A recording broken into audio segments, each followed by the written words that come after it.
Bismillahirrahmanirrahim. Assalamualaikum warahmatullahi wabarakatuh. Apa kabar semuanya?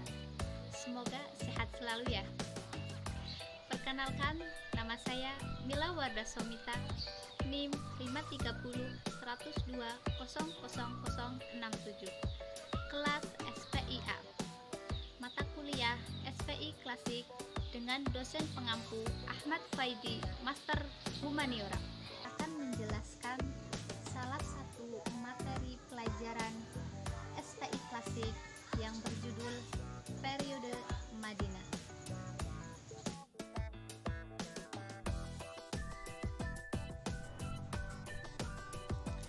Masuknya Islam di Madinah.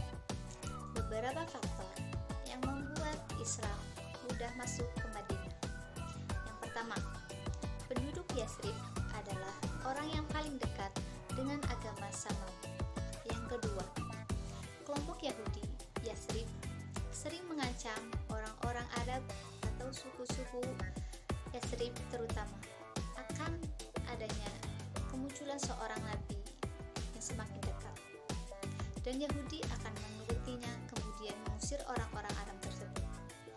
Maka dari itu, orang-orang Yasrib menjadi orang yang pertama menuruti Nabi dibandingkan dengan Yahudi.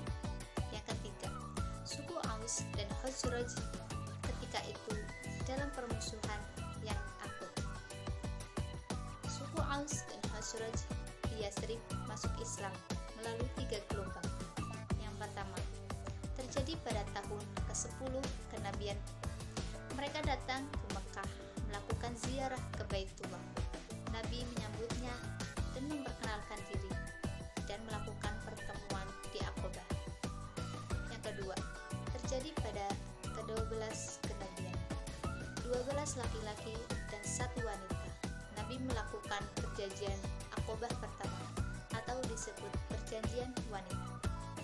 Yang ketiga, terjadi pada tahun ke-13 kenabian. 73 penduduk Yasrib datang ke Mekah dan perjanjian itu disebut dengan perjanjian Aqabah kedua. Baik, selanjutnya adalah hijrah ke Madinah. Sebelum Nabi melakukan hijrah ke Madinah, Nabi sudah mendakwahkan agama Islam ke kota Mekah. Namun, orang-orang kafir Quraisy tidak menerimanya dengan baik, justru menghinanya. Dalam upaya menyelamatkan dakwah Islam dari gangguan kafir Quraisy, Nabi Muhammad atas perintah Allah memutuskan hijrah ke Madinah. Nabi memerintahkan agar kaum mukminin hijrah terlebih dahulu, dan para sahabat pun segera berangkat dengan sembunyi-sembunyi agar tidak dihadang oleh kaum kafir Quraisy. Menjelang Nabi Muhammad hijrah ke Madinah, kaum kafir Quraisy membuat rencana jahat. Mereka ingin membunuh Nabi. Pada malam harinya, orang kafir Quraisy telah mengepung rumah Nabi. Pada saat itu juga Nabi meminta Ali bin Abi Thalib memakai jubahnya dan berbaring di tempat tidur Nabi untuk mengelabui orang kafir Quraisy. Nabi berangkat bersama Abu Bakar menelusuri kota Madinah sampai Yaman hingga sampai di Gua Sur. Dan Nabi bermalam di sana selama 3 hari. Orang kafir Quraisy yang mengepung rumah Nabi segera masuk ke dalam rumah Nabi. Namun mereka terkejut. Ternyata Nabi tidak ada. Justru sosok yang berbaring di tempat tidur itu Ali bin Abi Thalib.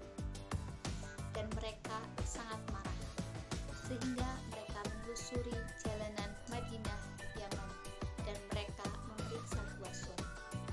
Akan tetapi mereka melihatnya Gua Sur tertutup dan banyak sarang laba-laba di mulut gua, dan banyak pula burung liar, sehingga mereka mengira tidak mungkin ada orang di dalam gua tersebut. Setelah selama 3 malam di gua. Pada tanggal 1 Rabiul Awal, Nabi dan Abu Bakar ditemani Amir bin Fuhairah beserta penunjuk jalan Abdullah bin Uraikid keluar dari gua dan menuju ke Madinah. Nabi menaiki unta ke Madinah. Pada tanggal 8 Rabiul Awal, Nabi sampai di Kuba. Nabi disambut hangat oleh kaum muslimin di sana. Setelah dari Kuba, Nabi melaksanakan sholat Jumat di tempat Bani Salim bin Auf, dan Nabi menginap di rumah Kalsum bin Hindun. Di halaman rumah ini, Nabi membangun masjid dan juga merupakan masjid pertama. Lalu, Nabi melanjutkan perjalanannya lagi dan sampai ke Madinah pada tanggal 12 Rabiul Awal. Rasulullah disambut oleh kaum Ansar dengan gembira dan melantunkan sholawat. Tala'al badru 'alaina min saniyatil wada wajaba syukru 'alaina mada'a lillahi da. Faktor-faktor yang menyebabkan hijrahnya Nabi Muhammad ke Madinah yaitu didahului dengan adanya baiat-baiat atau janji-janji setia yang diikuti oleh orang-orang Madinah. Sesudah perselisihan dari kaum musyrikin di Mekah dapat dihindari dengan hijrah, namun di Madinah juga Rasulullah berhadapan dengan kaum Yahudi. Yasrib dari Bani Quraisyah, Bani Nadir, dan Bani Qainuqa dilatar belakangi oleh alasan bahwa Rasulullah berasal dari Bani Ismail, bukan dari Bani Israel. Kedengkian mereka timbul. Kemudian strategi dakwah Rasulullah Shallallahu Alaihi Wasallam. Yang pertama, pembangunan masjid. Tujuannya yaitu agar melebarkan sayap Islam, karena memiliki peranan penting yaitu untuk tempat beribadah, tempat pemilihan khalifah, baiat, dan diskusi semua persoalan umat sekaligus menjadi pusat pemerintahan. Masjid pertama dibangun adalah Masjid Nabawi. Yang kedua, membangun ukhuwah Islamiyah, yaitu mempersaudarakan kaum Ansar dengan kaum Muhajirin. Yang ketiga, membuat perjanjian dengan non-muslim. Awal kedatangan Rasulullah di Madinah ada 3 kelompok, yaitu bangsa Arab Muslim, bangsa Arab non-muslim, dan orang Yahudi. Agar menyelaraskan ketiga golongan ini, Nabi membuat perjanjian atau kesepakatan dalam piagam yang disebut Konstitusi Madinah atau Piagam Madinah, yang berisi antara lain, semua kelompok yang menandatangani piagam merupakan suatu bangsa. Jika salah satu kelompok diserang musuh, maka kelompok lainnya wajib membela. Masing-masing kelompok tidak dibenarkan membuat perjanjian apapun dengan orang Quraisy. Masing-masing kelompok bebas menjalankan agamanya tanpa campur tangan kelompok lain. Kewajiban penduduk Madinah, baik kaum muslimin, non-muslim, maupun bangsa Yahudi, saling membantu secara moral dan material.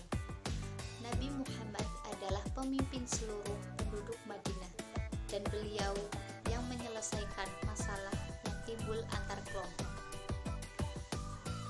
Yang keempat, dalam bidang politik, Nabi Muhammad SAW meletakkan sistem permusyawarahan atau syura. Yang kelima, dalam bidang ekonomi, beliau meletakkan sistem yang dapat menjamin keadilan sosial. Yang keenam, dalam bidang sosial kemasyarakatan, Nabi meletakkan sistem yang sangat penting, yaitu keutamaan derajat manusia di hadapan Allah Subhanahu wa Ta'ala. Dari semua strategi yang beliau lakukan, Nabi Muhammad menjadi tokoh yang paling berpengaruh di dunia. Kesuksesan itu tidak lepas dari strategi-strategi jitu yang berasaskan pada akidah dan tauhid.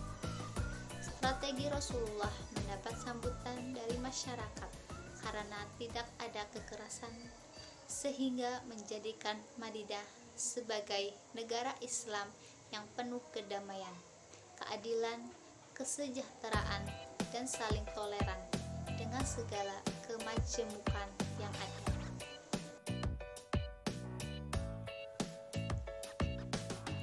Yang terakhir adalah negara Madinah dan konstitusi Madinah atau Piagam Madinah. Hijrah merupakan dasar dari terbentuknya negara Madinah atau kota berbudaya. Sistem pemerintahan negara Madinah secara keseluruhan dengan konstitusinya menganut paham desentralisasi. Dan Rasulullah juga menetapkan Piagam Madinah yang dirumuskan sebagai berikut: kebebasan beragama, hubungan antar kelompok, kewajiban mempertahankan kesatuan hidup dengan membangun tatanan hidup bersama yang mantap dan real dengan mengikut sertakan semua golongan sekalipun berbeda ras, keturunan, golongan, dan agama. Prinsip dasar Piagam Madinah menurut Munawir Ghazali sebagai berikut.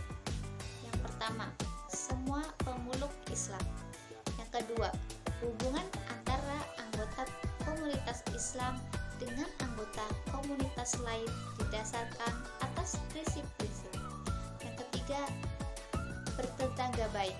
Yang keempat, saling membantu dalam menghadapi musuh bersama. Yang kelima, membela mereka yang teraniaya. Yang keenam, saling menasehati. Dan yang ketujuh, menghormati kebebasan beragama.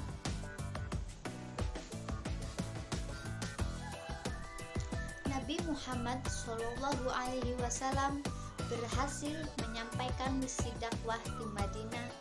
Meskipun secara kuantitas jumlah penduduk Islam Madinah belum banyak, tetapi secara kualitas dapat dibanggakan dan mempunyai melintasi tinggi.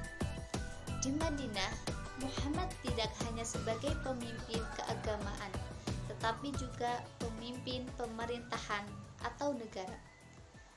Nabi Muhammad dapat meletakkan konstitusi universal dan menghargai hak-hak asasi manusia, dan Piagam Madinah merupakan sebagai resolusi konflik terhadap peluang-peluang terjadinya konflik.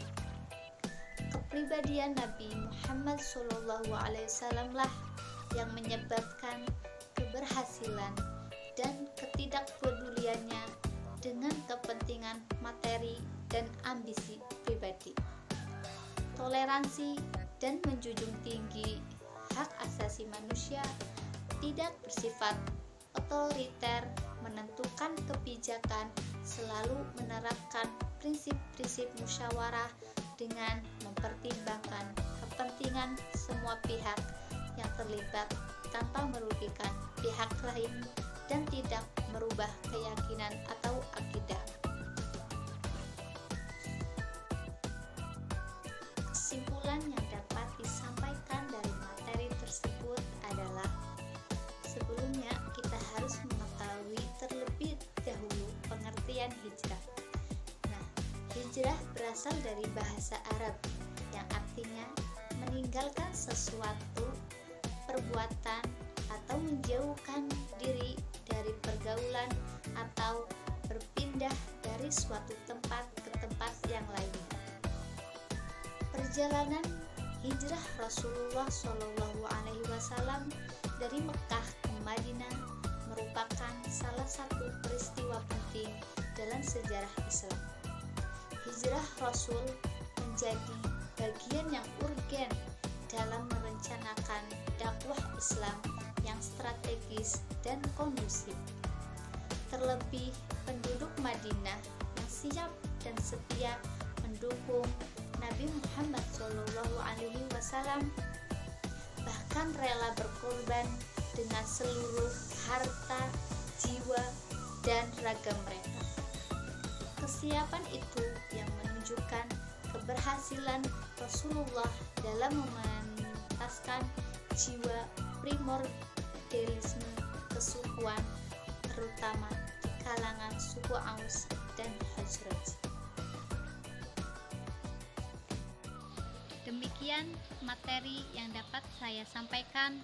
Apabila ada tutur kata yang salah, mohon dimaafkan. Semoga apa yang saya sampaikan bermanfaat untuk kalian semua.